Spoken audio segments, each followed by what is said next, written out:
Okay, so you know that feeling when you look up in the sky Mm-hmm. and you see something and you're just like, what is that? Oh, yeah. It's like this really basic human instinct, right? Yeah. We've been looking up, wondering forever, what's out there? Right. And now we've got all this new talk about UAPs, unidentified anomalous phenomena, basically the updated cool name for UFOs. Yeah, yeah. And it seems like, all of a sudden the mystery's even bigger, right? It really does, yeah.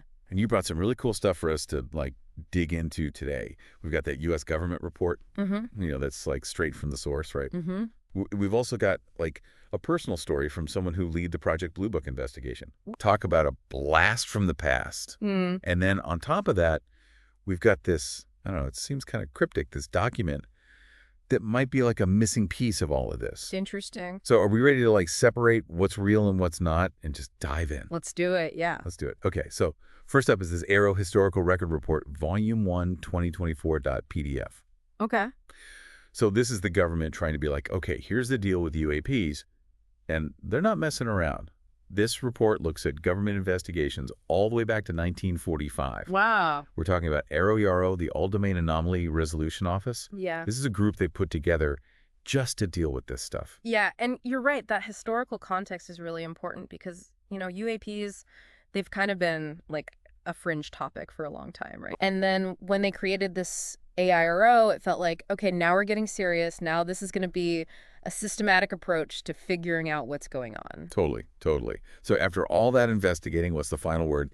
Did they find aliens? Right. Well, not exactly. Actually, they actually say that some of the biggest stories out there, like about the government hiding spaceships or something, Oh, I've heard those. or like reverse engineering alien tech, they looked into it and they're like, nope, not true. It's funny how much those stories have stuck around, though. Like, Yeah. they really captured people's imaginations. And the report actually talks about that, like how those stories came about, who started them. They even talked to those people. And after looking into all of it, they were like, nope, there's just nothing there to support that. Man. So no crashed flying saucers hidden in some government base. Right. I have a bummer, but maybe also like a relief. I don't know. Yeah, I mean, in a way, yeah. But what the report does say is actually even more interesting. Okay. They're basically saying, look, we can't say for sure that it's aliens, but we also don't have enough good info to rule it out either. Ooh, okay.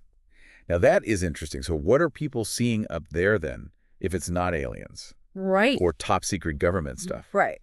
So get this. The report says that a lot of these things that people have been seeing, especially a while back during the Cold War, are probably just technology that people didn't recognize. Okay. Like maybe some experimental aircraft or high-altitude balloons. Back then that stuff would seem crazy. Oh, for sure. Like if you saw a U-2 spy plane way up high back in the 50s, right? People would have no idea what they were looking at. It would have seemed like something from another planet, for sure. It's like that scene in that movie, The Right Stuff, where the guy breaks the sound barrier. Oh, yeah. And everyone on the ground thinks it's an earthquake or something. But wait a minute, we're talking about trained pilots, people with radar. Okay. These are like professionals. Right. Right. Yeah, you're right. It makes you wonder, right? Like, how could these people, with all their training and experience, still see things they couldn't explain? It's wild. And that's what makes this next source so interesting. We're going back in time to Project Blue Book. Okay. This was when the Air Force was like, okay, these UFO things, we need to figure this out. Right. So they had this whole task force dedicated to it. Wow. And get this, we've got the book from the guy who actually ran Project Blue Book, Edward J. Ruppelt.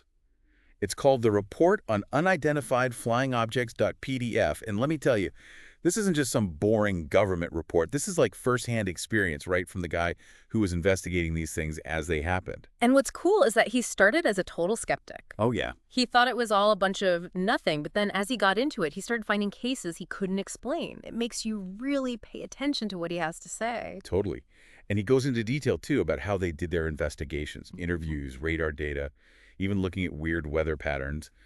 But even with all that, there were some cases that they just could never figure out, like the Lubbock Lights. Oh, yeah. The Lubbock Lights are a great example of how even when you do a really thorough investigation, sometimes you just come up empty. Right. You had all these people, including experienced pilots, seeing this formation of lights moving in ways that made no sense.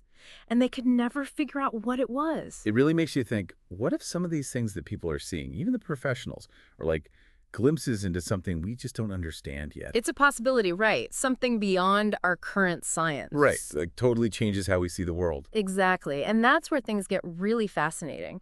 Ruppelt talks about how hard it was to separate the real UAP sightings from people just misinterpreting things or hoaxes or even, just seeing what they wanted to see. Right. Our brains can play tricks on us. Exactly. And he points out that in some cases, the media and just general excitement around UFOs made it even harder to get to the bottom of things. Like that game Telephone, where the story changes every time someone tells it. Exactly. But there's something else Ruppelt hints at in his book that adds another layer to all this. Oh, what's that? He mentions times when he felt like people higher up were pushing him to downplay certain sightings or to just explain them away without really having enough evidence. Makes you wonder, was there more to some of these cases than the public ever knew about? Ooh, okay. Now that is interesting. Which brings us to this last thing. This records pertaining to unidentified aerial phenomenon, frankmilburn.pdf. I don't know, kind of creepy, right? Like something out of the X-Files or something? Yeah, I see what you mean. I mean, Frank Milburn, this name isn't anywhere else in the stuff you gave me. Right. And then big parts of it are blacked out. Like someone really doesn't want us to see what's there. It's definitely strange. We've got this document that's from, decades ago, mentions someone we've never heard of. Right. But somehow it's all connected to UAPs. Why? Why was this included with everything else? Exactly. It's like I don't know, like a little clue or something that's leading us further down this rabbit hole. And it makes me think about what Ruppelt was saying, about some things maybe being kept secret. Right, like maybe the public wasn't supposed to know everything. Yeah, yeah. And remember how that government report really wanted to shut down those stories? Yeah. About, like, hidden UFOs? Yeah, they were pretty adamant about it, weren't they? They said all that stuff was totally bogus. Right. But then we get this document, and it's like, wait a minute. Maybe some people back then did believe those stories. It's like a completely different side of the story. So now we have this official denial, but then this document pops up talking about secrets and cover-ups. It's a lot to wrap your head around. It really is. Yeah. So where does that leave us? What are we supposed to believe? That's the big question, isn't it? It's a good reminder that even now, with all the information we have at our fingertips, we're still only seeing a tiny part of the picture. Right. We've got these pieces of a puzzle, and it's up to us to figure out how they fit together, even if we don't have all the pieces yet. It's like we went on this crazy journey through history, through science, how our own minds work, and in the end, we have more questions than answers. But that's what makes it so interesting, right? These UAPs, they make us think differently, question what we think we know, be open to the possibility that there's so much more out there than we understand. It's kind of humbling in a way. It is. It is. And maybe, just maybe, someday we'll find more of those puzzle pieces, get a better look at the truth behind all of it. That'd be amazing. It would be. But until then, all we can do is keep looking up, keep asking those questions, keep exploring the mysteries that are still out there. Well said. Well said. And who knows, maybe, just maybe, something incredible is waiting for us out there. Thanks for joining us on this deep dive. It's been amazing to explore all this with you. Until next time, keep looking up.